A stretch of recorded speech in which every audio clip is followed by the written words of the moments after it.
One of the most common questions I hear from homeschool moms is, am I doing this right? Here's what I've learned after years of these conversations. The moms who feel most lost in this, most uncertain of their right or wrongness in it, are rarely the ones doing it wrong. They're the ones paying close enough attention to deeply care. But if you've been carrying that question, this episode is for you. Welcome to the Confident Homeschool Mom podcast. I'm Teresa Wiedrich, homeschool life coach, graduated homeschool mom, and author of the book Homeschool Mama Self-Care, Nurturing the Nurturer. This is the podcast for the mom who looks capable on the outside, but feels scattered and unsure on the inside. I spend my days now being the support, the clarifier, and the cheerleader for the woman behind the homeschool family. My work focuses inward. Most homeschool overwhelm has nothing to do with curriculum or methods. It has everything to do with the pressure, the perfectionism, and the old scripts we carry inside. And I believe you are the most important curriculum in your homeschool. Let's get into today's episode. Before we begin, I wanted to name something because I think there are two kinds of moms listening to this conversation right now. And I want both of you to know I see you. The first mom is new, maybe a few weeks in, maybe a few months. You pulled your kiddo out of school, or you've never put them in. And every day you carry the weight of that choice because there is no teacher to call if this goes sideways. There's no school to absorb the blame. Just you, your kiddo, and a dining room table. You found the Facebook groups, you've seen the Instagram homeschool accounts, the nature tables and the morning baskets and the kids who appear to be delightfully engaged at all times. And you love your child so much that the thought of getting this wrong feels visceral. The second mom has been at this a while. You've tried the curricula, definitely more than one. You've rebuilt the schedule again and again. You joined the co-op, you left the co-op. You've done the reading, listened to the podcast episodes. Somewhere still, the warm mornings and the connected relationships you pictured, the whole reason you did this, started to feel further away. You're not scared anymore, but you are tired. And tired has its own kind of doubt. There's a quiet, worn-in doubt that whispers to you, did I make a mistake? Both of you are asking the same question, am I doing this right? But you're asking it from different places, and I want to speak with both of you today. Here's the first thing that I want to say. The homeschool world has a way of making moms feel like there is a correct answer, and they just haven't found it yet. There's a right curriculum. And so many, how do you choose? Which one's right? There's a right schedule or method, classical homeschool, Charlotte Mason homeschool, unschool. There's structured approaches and unschooling, and we need to deschool first. And then there's, do we do 90 minutes a day or 7 hours? Can 20 minutes be okay? Is my child on the right track for a high school diploma and college? And so the search begins, and the second guessing never quite stops. Here's what I've noticed after conversations with many homeschool moms who are deep in this. The ones who feel most lost are rarely the ones doing it wrong. They're the ones paying close attention to notice the gap between what they planned and what their child actually needs. That gap is ever so uncomfortable at times, but it is part of every homeschool mom's story, and it's information for you. The right way will never be a fixed destination. Because the right way moves. Because your child moves, she grows, she shifts, she surprises you, she becomes a teenager, she changes her mind. The mom who's lying awake asking, am I getting this right? Is almost always the mom who is watching closely enough to ask better questions. There's a better question. But first I want to tell you about a mom I'll call Margot. She's a real mom. She came to me not in crisis. She was functioning. She was showing up. She has meaningful work outside her kids, rooted from home. She was offering her kids a meaningful education. Very attentive, very aware of their learning and spectrum challenges. In our first conversation, she said she wanted to feel, and I'm using her words here, not just enough, but satisfied with the progress we're making. Not just enough. Did you hear that? Many moms are saying, is this enough? She's like, I don't want just, is this enough? I want more than enough. She is not setting a low bar. She was asking for something she could feel settled and confident in. She wanted to know she was doing well, not hope she was doing well. She wanted to know, not be reassured that she was. She wanted to know it in her body, in her daily experience with her kids, in the feelings inside her home. And that wanting to feel like she knows it's right, that is just paying close attention. But it was also really exhausting her, the perpetual hamster wheel of, I don't know if I'm doing this right. Most moms who ask, am I homeschooling my kiddo the right way, are actually asking something else entirely. And it usually takes a conversation, or I find about three conversations to really dig under and figure it out. For the new mom, the real question is, am I enough for this? She may not have studied education, so she doesn't feel qualified. That's a different episode. But here, I'm going to just say she didn't study it, so she believes she's not qualified to it. She feels like she's making it up as she goes, researching the math concept the night before her daughter needs it, or maybe 10 minutes before. She's performing for an imaginary audience. The skeptical in-law, the neighbor whose kids get on the bus every morning, the ghost of her third-grade teacher. Doing it right means having something to show for what she's doing, something that proves she isn't winging it. For the frustrated mom who's been there, done that, the real question is usually, why isn't this working? She's done everything she's supposed to do. She followed the curriculum or the method. She bought the books. Her kids are resistant still. They're still disinterested. Her child is still resistant, still disengaged, still wanting to put her books away as fast as she is allowed to. And the mom has started to wonder if the problem isn't the kiddo, maybe it's her. Neither of those questions is really about curriculum, though. They're both about trust. Neither the concerns of the new mom nor the concerns of the frustrated mom are really discussions about how they're doing it or if they're doing it right. It has more to do with trust. The new mom hasn't built trust yet. The frustrated mom has lost it somewhere. Let me tell you about another mom. I'm going to call her Joni. I really identify with Joni. She was probably me. But she isn't me because she's also another mom. So Joni had done everything by the book. She researched curricula for months. She built a beautiful schedule. She joined a co-op. She had a color-coded planner for each of the kids. By any external measure, she was definitely doing this the right way.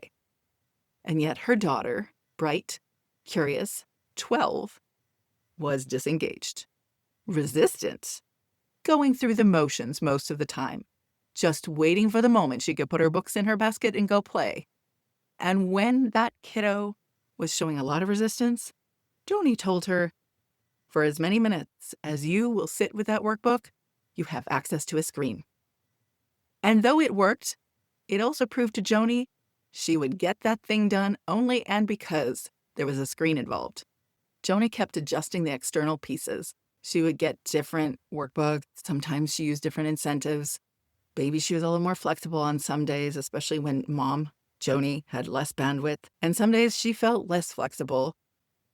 But it didn't matter because it seemed like the results were always the same. She wasn't really seeing that her child was engaged. She was just resistant, smart, but still resistant. The challenge was that Joni was missing the specific real living kiddo in front of her. She wasn't noticing her interests. She wasn't noticing the signals about what was or wasn't working. She needed to shift from, am I following the right method or doing this the right way, to, is this right for this kiddo? That is where she could have felt more at ease, seen more engagement, and felt more free. And it was available to her the entire time. She just needed help seeing it. If you're sitting with that same feeling right now, the gap between what you planned and hoping that would happen, but it isn't, that's one of the elements of what we'll be discussing in the year-end review workshop at the end of the month. It's a chance to look honestly at your last homeschool year and reset it with real intention. The link will be in the show notes. I'll tell you more about that later. But back to Margot. She told me something that I think a lot of moms feel but are rarely saying out loud. She said she struggles with the fact that she may not see the fruit of her choices for years. That the uncertainty of homeschooling, knowing that she did this big, hairy, audacious goal, which she genuinely did on purpose for her kids and for herself, but she did it for her kids. She doesn't even know if this is going to work. And that uncertainty almost feels painful because she really wants to know that all of this effort is going to serve her kiddo and also didn't feel like a big old waste of time. She wants to know whether it matters. Will it shape her kiddo and benefit her kiddo into the future? For a mom wired for clarity and intentionality, the gap between actually doing it, and the evidence that she is actually gaining success through the process is a hard place to live. And so doing it right becomes a way of managing that uncertainty. It helps to assuage the anxiety. If I follow the right method, if I prepare enough, if I plan enough, maybe I won't feel that uncertainty. And maybe I can know sooner that it's successful. But as I see it, both from my personal experience and from the lives of other moms, I see that the feedback loop is long. You won't necessarily get feedback for a good long time. And there isn't a method or curriculum or color-coded planner that will close that gap entirely. The thing that makes you feel like you're not wobbly as you're doing it is learning to trust your own instincts about your own child. After many conversations like the ones I've had with Margot and Joni, I built something I call the Right for This Child framework. It was born out of my conversation with Margot because I wanted to offer Margot clarity about how she was indeed creating success, how she could know for sure that she was, quote, doing it right. This Right for This Child framework has 6 questions to help you think with your kiddo instead of about her. So I want to share 2 of them with you today because they tend to be where the most immediate relief will live for you. The first question is this: does this approach honor who she is right now? Not 6 months ago, and not the future version that you're hoping she'll grow into someday, but who she is today. Her interests, her energy, the way she's showing up. She's 12, so that means she's moving into that individuating teenage energy. This might sound obvious until you realize how often we design our homeschools around a kiddo who doesn't even exist, or who doesn't exist yet. The more focused, the more compliant version of a child that you imagine, the more grateful version of a child you imagine, that one, you're like, I can create an amazing homeschool for you. Or, and this one is very close to home for me, the kiddo we would have loved to be ourselves, that one wants a homeschool too. You get to have a seat at the table, but you're not the only one at the table. You have this kiddo right here where she's at with her interests, her energy, her physiological stage. You got this kiddo right here now. Is this working for her right now? Does it honor her now? I know for myself, I was absolutely building a homeschool that I would have loved at age 30. My kids had other ideas. Meanwhile, the kiddo in front of us is sending signals that we are too busy adjusting the plan to listen to. When she lights up at a discussion, that's information that you need to pay attention to. When she goes quiet in a particular way, ditto. Pay attention. The second question is more challenging. Am I reacting out of fear right now, or am I responding out of clarity? If you want to know if you're doing this right, ask yourself, am I reacting out of fear or out of clarity? So much of what looks like a homeschool problem is actually a mom problem. When a kiddo resists, it can activate something old in us. Maybe that kiddo is resistant, and we remember what it was like to be pulled in to sit at the feet of our grade 2 teacher because we don't understand what this long form subtraction thing is all about. By the way, also my experience. It might be about not feeling enough. Like you go to co-op and you realize another homeschool mom who's got 7 kiddos, one of them breastfeeding presently, and she's got 3 of her oldest kiddos practicing violin for an entire hour. Also from personal experience. Maybe you look at how she's showing up now and you ask yourself, will she be able to prep for college? Will she go to college? Or will she be able to accomplish something meaningful in the future because her work habits really don't reflect what you think will be required when she's 30? And from that place, we push our kids harder. We try to make them do stuff, and we almost always are welcomed with more resistance. The practice to ask ourselves, am I reacting out of fear right now or out of clarity? It's simple, but I know you know it ain't easy, because that requires us to first ask ourselves to pause and listen within instead of immediately responding to the resistant child in front of us and insisting that you fill in the blank. If you could just pause before you respond for 5 minutes or have a journal right alongside your day timer or your planner and ask yourself, what am I feeling afraid of around her resistance? Write it down. Feel the feeling. Ooh, I know, but feel the feeling. If you think that you're dropping the ball in this moment for this child, it's okay. You'll have another opportunity to address this issue tomorrow. Hey, even maybe later in the day. So just for this moment, let yourself feel the feeling and ask yourself what's really under it. Whatever that is, if you really are tending to what you're feeling, asking yourself what you're thinking, there is wisdom there. Listen within and ask yourself, are you reacting out of fear right now or out of clarity? I know you'll relate to this next thing that Margot said to me because I've heard it many times. She is very conscientious, very attentive, very intelligent, and so was very concerned when she acknowledged this.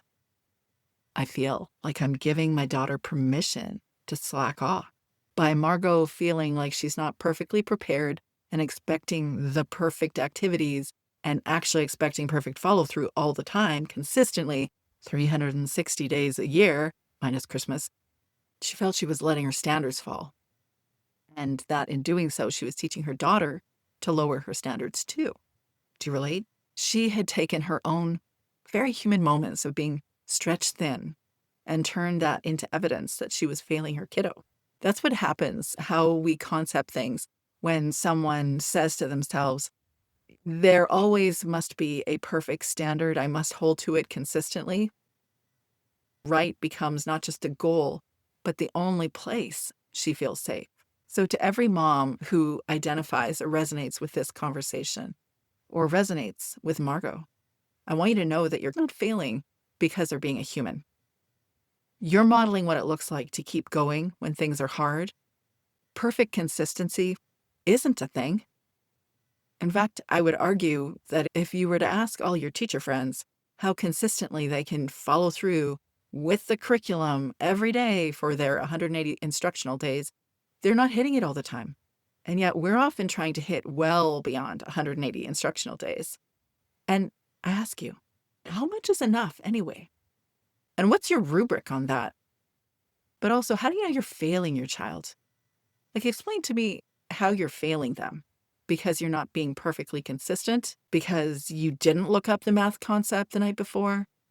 Because you didn't teach them Latin declensions or insist that they finish the entire page of fractions? Tell me how you know for sure that you're failing that child. I want to know. For the new mom, the one who doesn't feel credentialed, who believes that's a thing and is necessary for this homeschool mom life, who's watching the school bus and wondering if she's not doing right by her kiddo, or feels like she's performing for an imaginary audience. You're carrying a lot right there. But I would suggest to you that you care about whether you should be credentialed because you want to do right by your child. You might watch that school bus and wonder if they're offering something better than what you're offering because you care about that child. You might be performing in your homeschool routine with your kids for that imaginary audience because you want to know you're doing the very best for that child. You're paying attention. You're already doing this, and you're doing it well because you're paying attention. because you care, because you are trying to do best by your child. For the frustrated mom, the one who's tried everything and is quietly wondering if she made a mistake, you really have not failed. You may have outgrown your first approach to that child. These are not the same things. The vision you had for your homeschool back then, that wasn't wrong, but it might need to be rebuilt because other factors played into how you're approaching your kids. It's different in how you're engaging a kiddo who's 5 and 7 and 15. Also, they might have different interests, or they might have various challenges that you didn't know existed earlier on. That vision for your homeschool kids might need to be rebuilt around the real kiddo right in front of you. Not the one that you thought you had, not the one that you started with, and not the 20-year-old version that you don't know yet, but the kiddo right in front of you. Near the beginning of one of our conversations, Margot said something like, she said, "I'm here to learn." Like she needed to grant herself permission just to be in the room to learn, to not already have the answers. And later she said she worried she was too selfish for having personal goals that matter to her, that she placed too much value on her own needs over serving others. She applied the same impossible standard to her self-reflection that she applied to her lesson plans. When I asked Margot what she actually wanted, what she was really hoping for, she said a plan that felt clear and intentional. A new positive feeling inside her home, and in her own words again, to feel like I'm doing a great job. She didn't want to be told she was doing a great job. She wanted to feel it from the inside, in her own body, on an ordinary Tuesday morning. And that's the work that we've been doing together. The real answer to am I homeschooling my kiddo the right way is never a yep or a no. It is, are you paying attention? Are you staying curious about the kiddo right in front of you? Are you willing to adjust as you learn? If you can say yes, then you are doing it right. I want you to say something out loud to yourself right now, wherever you are. Say, the fact that I'm asking this question means I'm the right person for this.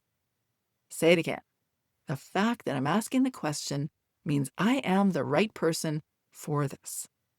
Because the moms who aren't paying attention, they're not Googling at midnight, am I doing this right for my kids? They're not lying awake with it. They're not concerned about it. They're not even in this episode right now. It's you. You are. And that you're listening to this episode, mulling over these thoughts, speaks volumes to whether you are doing this right. Thanks for joining me today.